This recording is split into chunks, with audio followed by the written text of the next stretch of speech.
Hi, this video will just be me talking for a few minutes, so if that's not really your cup of tea, feel free to exit out or tab out or whatever. I'm sorry for the voice cracks. Let's begin. So consider this scenario. Jane makes a joke about a fellow classmate, Mary. Jane is sent to the principal's office. Jane tries to defend herself by claiming it was just a joke. The principal replies with, well, just because it's a joke doesn't mean it's not hurtful. Jane's defense that it was just a joke seems to be an intuitive response, yet most people would agree with the principal in this hypothetical. Well, I agree with Jane. I think the it's just a joke defense, as discarded as it is, has much more truth to it than most people give it credit. And in this little ramble, I intend to show how most people's objections to humor, specifically offensive humor, are misguided. Additionally, I will try to mount a defense for offensive humor itself. But first of all, why does this matter? What's at stake in this debate? For me personally, I'm someone who likes to tell a lot of what one might consider offensive jokes, and I enjoy hearing them as well. Characterizing offensive jokes as problematic would mean that a huge part of who I am and what I say would be problematic. That doesn't mean that they aren't problematic, just that the debate has consequences for me personally. On a larger scale, jokes are a huge part of modern interaction, especially offensive jokes, and determining whether they are problematic or not is relevant to the way we let off steam and interact. Plus, in recent years, people have been fired from their jobs and criticized relentlessly for telling offensive jokes. So, when these types of punishments are being meted out for this behavior, this debate is certainly relevant. But now I'll get to the main point. A few years ago, there was this music video called Zayn Did 9/11. And in this music video, the basic joke was that this Muslim musician did 9/11. Clearly, the video was totally absurd, and it was a joke, and I think even stated in the opening that it was a joke. But fans of this specific musician got very upset, understandably, and got the song pulled from iTunes after raising a bit of a fuss.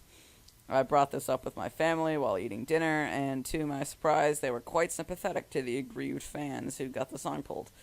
My sister's objection to this video was, this video claims that just because he's a Muslim, he did 9/11. And I said, the video is a joke. It's not actually claiming he did 9/11. And the reason it's funny is because of how shocking and absurd it is. And she said, but it's not funny. And side note, I see this a lot when people are angry over offensive jokes I've made. I'll say, no, my joke isn't funny because X, it's funny because Y. And then they'll say, but it's not funny. And what's being debated isn't whether the joke is funny, but whether it's offensive. The it's not funny objection is a total non sequitur masquerading as an argument, but back on topic. There is a friend of mine, Henry, who owns some geckos. As such, we make jokes about hip fucking said geckos, including a hilarious gecko erotica written by a certain sexy young man.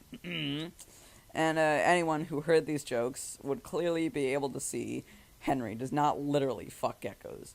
The difference between saying something in seriousness and saying something non-seriousness is the very distinction between a joke and not a joke. And my sister's aforementioned objection to offensive humor, which is the most common one I've seen, denies its very property as a joke. That's the very biggest objection to offensive jokes, and it fails utterly. My apologies for hammering in this point repetitively, but I just want to give one more example so you can see how ridiculous this argument is. Consider the following joke. Why can't you play Uno with a Mexican?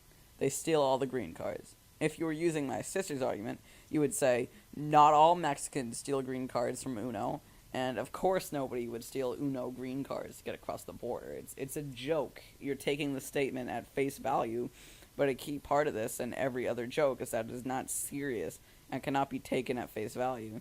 And regardless of the good intentions behind my sister's argument, it infuriates me to no end. So now that I've refuted, or at least I think I refuted, for all I know I could be totally incorrect, the main argument against offensive humor, I'd like to address some other objections. But first, I want to say that the people I've come across who have objections to offensive humor are well-intentioned. I just personally find their arguments lacking. That's not an attack on anyone who personally holds these views. So another common argument I see is that these sorts of offensive jokes perpetuate racism.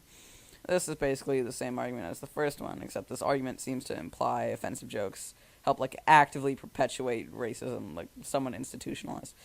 This is debunked in the same manner as the first argument. Telling a joke based on stereotypes, which is basically what offensive jokes are, does not validate said stereotypes. It simply acknowledges the existence of said stereotype. I have no idea whether white people on average have smaller penis sizes. But that doesn't make it any less funny to tell a white small penis joke because the stereotype exists. I understand where this argument could come from, but in that subtle respect, it's flawed. And, hold on. Yet another common argument I've seen is just saying that if people are offended by offensive jokes, and therefore it's bad. But I'm sorry, but being offended is not an argument. It's like saying the joke is problematic because it's problematic. Expressed in perhaps more formal logic, this argument would look like this. 1. I find offensive jokes problematic. Conclusion. Therefore, they're problematic. What is relevant is whether your reasons for being offended are valid. People are offended based on beliefs they hold. Say Luella believed walking to the store was offensive. If she saw someone walking to the store, she would be offended. If she didn't believe walking to the store was offensive, if she saw someone walking to the store, she would not be offended. Similarly, people are offended by offensive jokes based on beliefs that certain aspects of said offensive jokes are problematic. The beliefs about offensive jokes that make you offended when you hear them are what is relevant, not whether you happen to be offended. Another argument I've heard against offensive jokes is that many of them are about awful things like the Holocaust or racism, institutionalized racism, and they make jokes out of them. And I would say that this argument fails for 2 reasons. 1, something can be both awful and funny. They're not mutually exclusive. An example is ironic deaths. An ironic death is both tragic and funny. 2, most of the humor from these jokes come not from the tragic incidents themselves, but from stating said incidents are funny.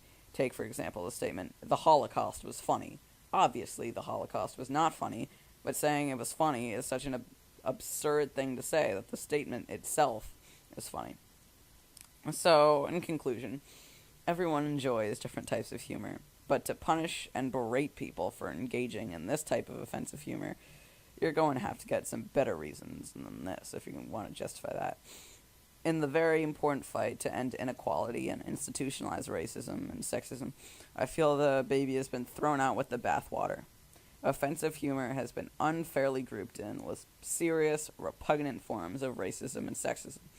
It would be better if we could change our attitudes about offensive humor and stop punishing people for it.